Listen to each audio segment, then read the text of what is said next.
Bienvenidos al práctico de costo y precio de exportación.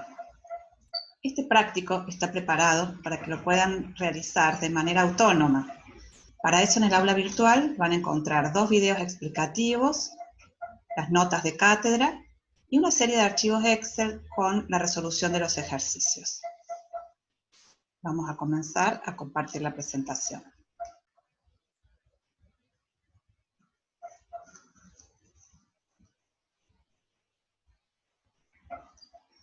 En este práctico vamos a ver cómo calcular el precio de una exportación. Al igual que el mercado interno, el precio forma parte del marketing mix y dependerá de la estrategia que quiera seguir la empresa. En el cálculo de este precio hay varios factores que inciden. Por un lado, el precio debe permitir recuperar los costos más una utilidad razonable. Y por el otro, hay que considerar el valor que está dispuesto a pagar el comprador y también el precio fijado por la competencia. En este práctico nos vamos a concentrar en la dimensión de los costos. En la unidad de marketing nos enfocaremos en la dimensión del mercado. La particularidad del precio en el caso de una exportación va a estar dada por los componentes que se incluyen dentro del cálculo del costo, ya que existen componentes que no están presentes en el mercado interno. Por ejemplo, existen gastos de despachante de aduanas, comisiones por intermediación comercial. Existen además aranceles a la exportación, que son las mal llamadas retenciones. También hay beneficios que otorga el Estado, como un estímulo a las exportaciones, que son el reintegro y el drawback. Y además hay costos propios de la condición comercial que haya elegido. Es lo que se denomina el Incoterm. Lo vamos a analizar en detalle en otra de las unidades del programa, pero esto implica básicamente acordar con el comprador quién se hará cargo del pago del transporte principal, del seguro y los gastos aduaneros. Los Incoterms más conocidos son FOB y CIF. En el Incoterm FOB, los gastos de flete y de seguro están a cargo del comprador, mientras que en el CIF son a cargo del vendedor. En este práctico vamos a hablar genéricamente de precio FOB y CIF, aunque estos Incoterms son para transporte marítimo exclusivamente. En algún ejercicio, cuando se trate de transporte por camión, vamos a utilizar los correspondientes FCA y CIF.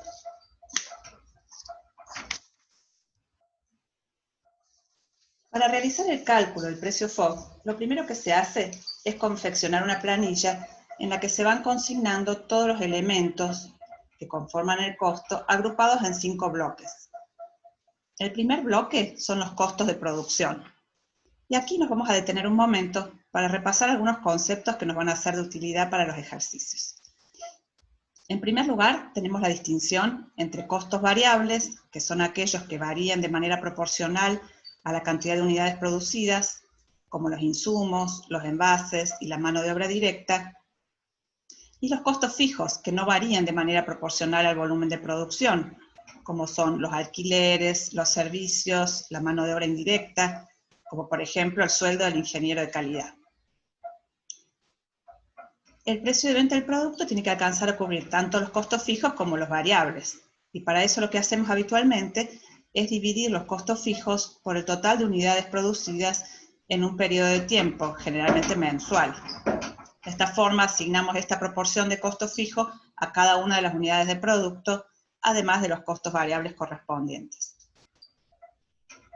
Cuando la empresa se dedica habitualmente a exportar, lo más factible es que distribuya sus costos fijos por igual entre los productos que son para mercado interno y los que van para exportación. A esto se denomina costeo por absorción.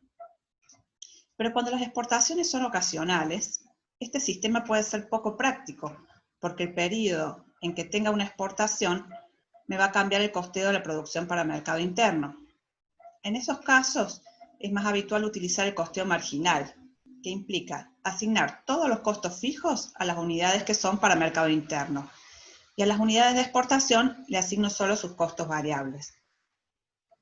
Para resolver los ejercicios hay que estar atentos al tipo de costeo. Si dice en el enunciado que aplico costeo marginal, lo que hago es directamente ignorar los costos fijos. Y otro cálculo que es muy útil a nivel de costos de producción es el de punto de equilibrio, que es el nivel de ventas en el cual la empresa no obtiene utilidad ni genera pérdidas, o lo que es lo mismo, la cantidad que debe venderse para que la contribución marginal, que es el precio de venta menos el costo variable unitario, alcance a cubrir los costos fijos. Superado este punto, la empresa comienza a obtener utilidades. La fórmula para calcular este punto de equilibrio es el cociente entre los costos fijos totales y la contribución marginal. Ahora vamos a ver un ejercicio de aplicación que tienen en sus notas de cátedra. Esta empresa está produciendo por encima de su punto de equilibrio porque presenta utilidades de 75.000 pesos. Me pide determinar el punto de equilibrio, que obviamente va a ser inferior a 15.000 unidades, que es lo que está fabricando en este momento. Aquí hay un supuesto de que vende todo lo que produce, por supuesto. Bueno, la resolución la tienen en un archivo de Excel, del cual les extraje esta imagen. Para aplicar la fórmula de punto de equilibrio, necesito conocer la contribución marginal, es decir, el precio menos el costo variable unitario. ¿Cómo calculo el costo variable unitario? Divido los costos variables totales por la cantidad producida, es decir, 250.000, que son los costos variables totales, dividido las 15.000 unidades. Esto me da un costo variable unitario de 16,67. El precio es un dato del enunciado y es igual a 25 pesos. De la diferencia entre ambos, obtengo que la contribución marginal es de 8,33 pesos. Ahora sí, aplico la fórmula de punto de equilibrio y divido los costos fijos totales sobre la contribución marginal, con lo cual obtengo que el punto de equilibrio es igual a 6.000 unidades. ¿Cómo podemos verificar este cálculo? Reemplazo en la columna de unidades, en lugar de 15.000 coloco los 6.000 que me dio de punto de equilibrio y con eso vamos a obtener una utilidad de 0. Bien, en la variante B del ejercicio ocurre un aumento en los costos fijos. En este caso, solo se modifica el numerador de la fórmula, obteniendo el nuevo punto de equilibrio que es igual a 7.800 unidades. En la situación C, ya no me pide el punto de equilibrio, sino la cantidad necesaria para obtener una utilidad determinada, que es la misma que en la situación inicial, apartado A, pero luego del incremento en los costos fijos. Evidentemente, este nuevo volumen de producción y ventas deberá ser superior a 15.000 unidades, porque al permanecer el precio constante, serán necesarias más unidades para recuperar el nuevo valor de costos fijos.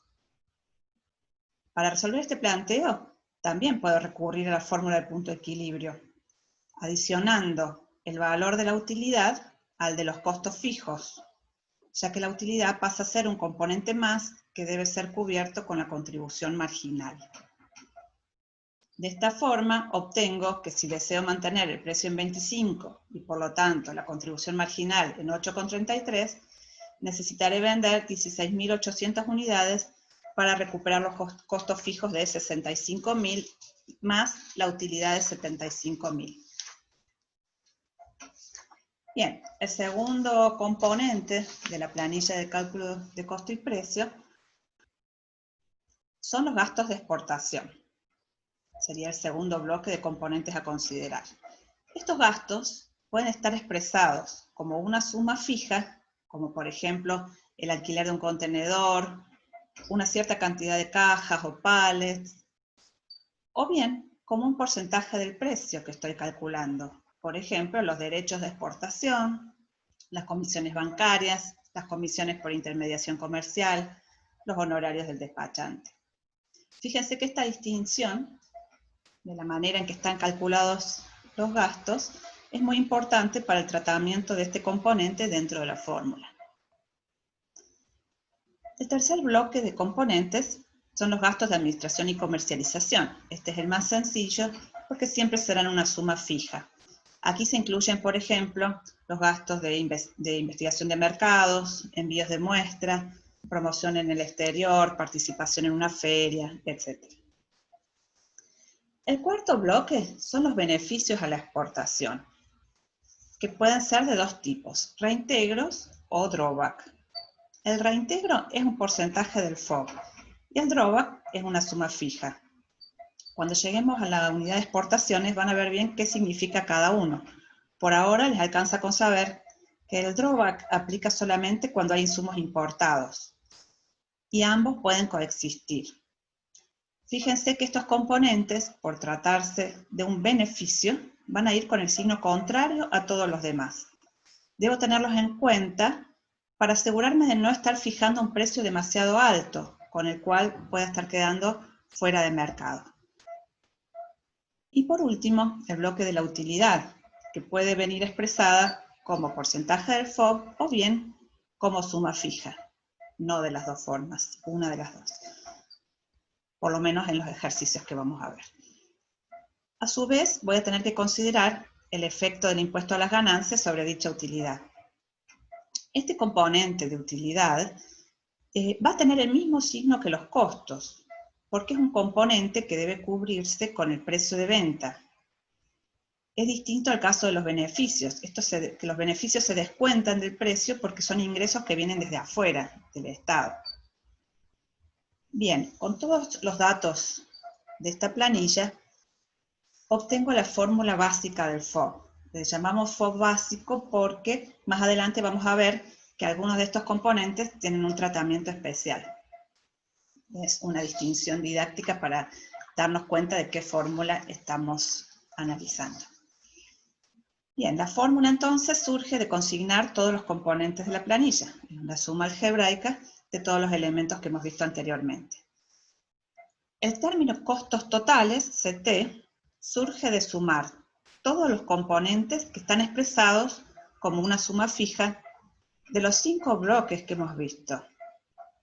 Vemos ahí la desagregación de la fórmula, tenemos los costos de producción, más gastos de exportación, más gastos de administración y comercialización, más utilidades, menos los beneficios que estén expresados como una suma fija. Todos estos componentes los voy a sumar algebraicamente dentro de este término que llamamos CT. Luego, los otros 3 términos corresponden a los componentes que deben multiplicarse por el precio FOB, porque están expresados como un porcentaje de este precio. Con las mismas consideraciones para los signos, es decir, lo que sean beneficios van con signo contrario a todos los demás componentes.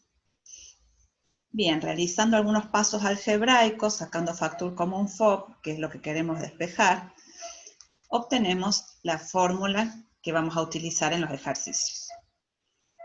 Se trata de un cociente en el cual en el numerador colocamos la suma de todos los componentes expresados como suma fija, suma algebraica siempre, es decir, los beneficios van restados, y en el denominador todos aquellos componentes que están expresados como un porcentaje del FOB.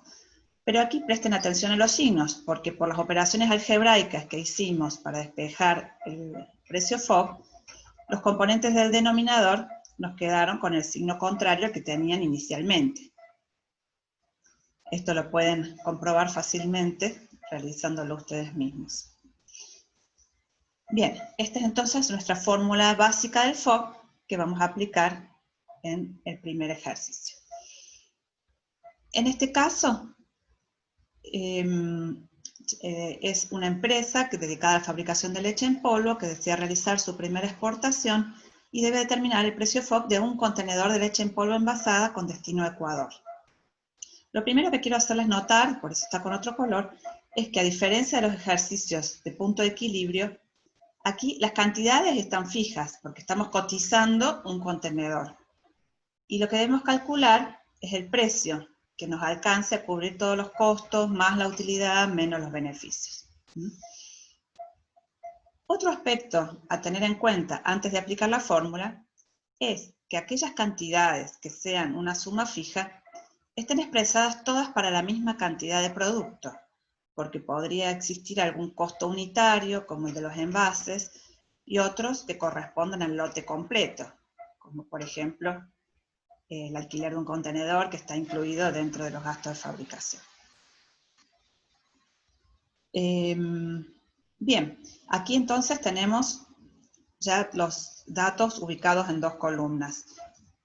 Ya en este caso ya están todos llevados a la unidad de venta de un contenedor. Es decir, no necesito hacer ninguna corrección con respecto a la cantidad de producto.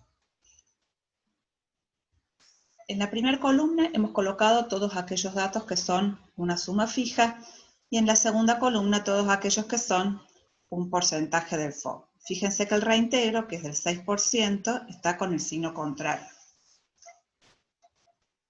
Aquí en la tercera columna les he consignado cuál sería la clave, digamos, la sigla en la fórmula. ¿Cómo resolvemos esto? Bien, tienen un archivo Excel donde se reproduce la misma tabla con todos los mismos datos, repitiendo el reintegro con signo negativo. Y de esta forma es muy fácil darme cuenta qué componentes van a ir en el numerador y cuáles en el denominador. El numerador es simplemente la suma de la primera columna, siempre hablando de suma algebraica, es decir, si tuviera algún componente negativo, lo debo consignar de esa manera. Y el denominador, aquí tengo dos opciones. O aplico uno por uno los términos de la fórmula, es decir, reproduzco la fórmula escribiendo en el Excel igual a 1 más el reintegro, que sería 0,06, menos los gastos de exportación, que sería la suma de todos los que están consignados con GE, menos la utilidad, que sería 0,18, esa es una alternativa. O la otra opción es escribir 1 menos, abro paréntesis, la suma de todos los elementos de la segunda columna. Es bueno que se familiaricen con las dos formas, porque la primera, la que les dije primero, reproducir tal cual los componentes de la fórmula, es más útil cuando están realizando el ejercicio de manera manual. Y la segunda forma, la que está en el cuadradito verde, es ideal para operar en Excel. Bien, lo último que me queda por realizar es el cociente entre el numerador y el denominador, con lo cual obtengo el precio FOB al que debo cotizar el contenedor para cubrir los costos más las utilidades menos los beneficios, que es de 62.500. Bueno, el ejercicio me plantea luego una segunda situación en la que se agrega el componente de drawback, que está expresado como suma fija y lleva signo negativo, como ya sabemos. En este caso se modifica solamente el numerador. El resto de los componentes permanece igual. Como vemos, al considerar este beneficio dentro de la fórmula, puedo obtener un precio FOB más bajo que en el caso anterior, con lo cual puedo llegar a ser más competitivo en el mercado de destino.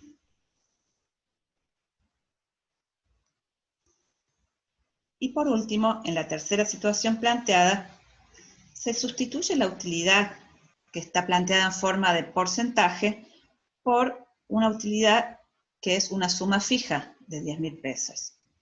Aquí se modifican tanto el numerador como el denominador. Esta situación es muy importante que la revisen bien, tranquilos luego junto con el archivo de la resolución, porque no nos resulta tan natural considerar la utilidad dentro del rubro de costos totales. Muchas veces en los parciales tienen esta duda o se equivocan en este punto. Entonces, si la utilidad está expresada como una suma fija, la debo considerar en el numerador. Bueno, en el siguiente video vamos a ver 3 variantes de esta fórmula básica, ya que hay algunos componentes que tienen un tratamiento particular. Y vamos a considerar además los gastos adicionales que correspondan según sea el Incoterm que nos proponga el ejercicio y las condiciones de financiación.